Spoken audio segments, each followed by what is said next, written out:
అందరు తీయండి. అమ్మ ముందుకు రండిరా పాప. తప్పిపోయిన గొర్రె చదవమ్మ.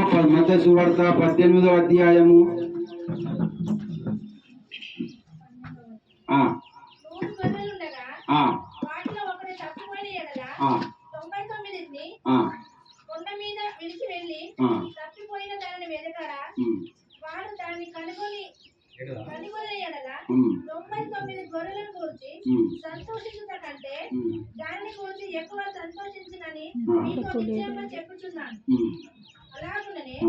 ఈ చిన్నవారిలో ఒకడైనను నశించుట పరలోకమందున్న మీ తండ్రి చిత్తము కాదు. 99 వదిలిపెట్టి ఒక్క గొర్రె కోసం పోతే 99 పరిస్థితి ఏంటి ఆలోచించారమ్మా? గొర్రె అనుకుంటున్నారా? మేమే పరిశుద్ధులం, మేమే నీతిమంతులం, ఎప్పటి తెల్లబట్టలు వేసుకుంటాం, స్తుతి స్తుతి స్తుతి స్తుతి అని మేము ప్రార్థన చేస్తాం, చస్తే మాకే పరలోకం అని అనుకుంటూ భ్రమలో ఉన్నటువంటి వాళ్ళు, పాపులను చూసి ఏదైన చేస్తున్నటువంటి వాళ్ళు, మేమే పరిశుద్ధులం, మాకు తప్ప ఎవరికి లేదు పరలోకం అనుకునేటువంటి వాళ్ళు. ఇది అహంకారం, ఈర్ష్య, ద్వేషం. పరలోకమును ఇచ్చటోడు యేసు, పరలోకానికి మార్గమై ఉన్న యేసు ఒక్క పాపి కోసము 70 సంవత్సరాలు ప్రయాణం చేస్తున్నాడు. చెప్పండి కొడదాము.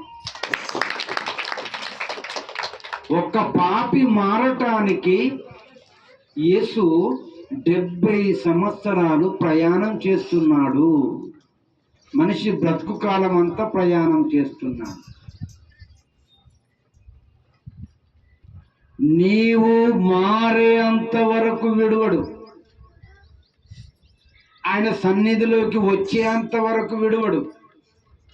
పాపి ప్రయాణం చేస్తుంటే 70 సంవత్సరాలు ప్రయాణం చేస్తూ చేస్తూ చేస్తూ నీ వెంటనే ఉంటాడు, వెంటనే వస్తాడు. నువ్వు ఎప్పుడైతే పశ్చాత్తాపం చెంది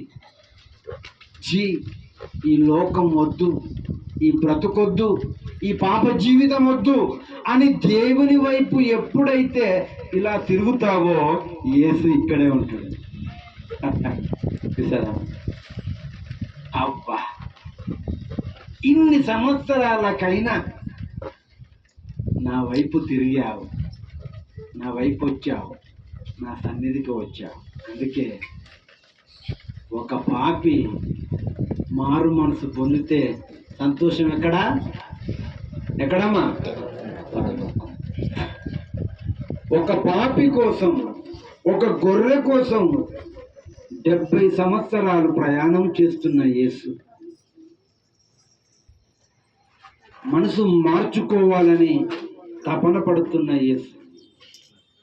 ప్రియమైన బిడ్డలారా, పాపి మారేంత వరకు గుర్తుపెట్టుకోండి, పాపి మారేంత వరకు దేవుడికి నెమ్మది లేదు, ఆయనకు సమాధానము లేదు, ఆయనకు సంతోషం లేదు. హాస్పిటల్లో అడ్మిట్ అయిన వ్యక్తి డిశ్చార్జ్ అయ్యి ఇంటికి వచ్చేంత వరకు కుటుంబానికి నెమ్మది ఉంటుందమ్మా? ముఖం గడగవు, స్నానం చేయవు, హాస్పిటల్లో ఉంటావు బెడ్ కాడ.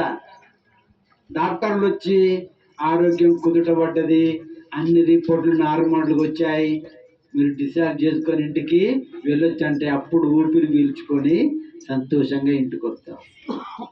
పాపి మారేంత వరకు దేవుడికి నెమ్మది లేదు, సమాధానం లేదు.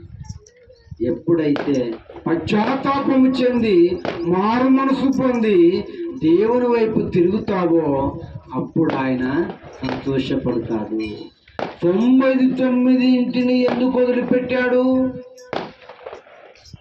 ఈ గొర్రెల పరిస్థితి ఏంటి అని అంటే, ఒక్క పాపి కోసం ఎందుకు వెళుతున్నాడు?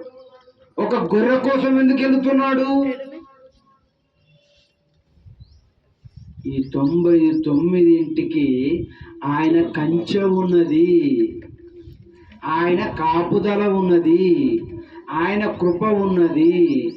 మీరందరూ పరిశుద్ధులు, మీరు నీతిమంతులు. నాకు కావలసింది ఎవరు? పాపులు. నేను నీతిమంతుల కొరకు రాలేదు. ఎవరి కోసం వచ్చాను? పాపుల కోసం వచ్చాను. పాపుల కోసం వచ్చాను. వైద్యుడు అనారోగ్యానికి గురవుతున్నటువంటి వాళ్లకు కావాలి. నేను వాళ్ళ కోసం వచ్చాను.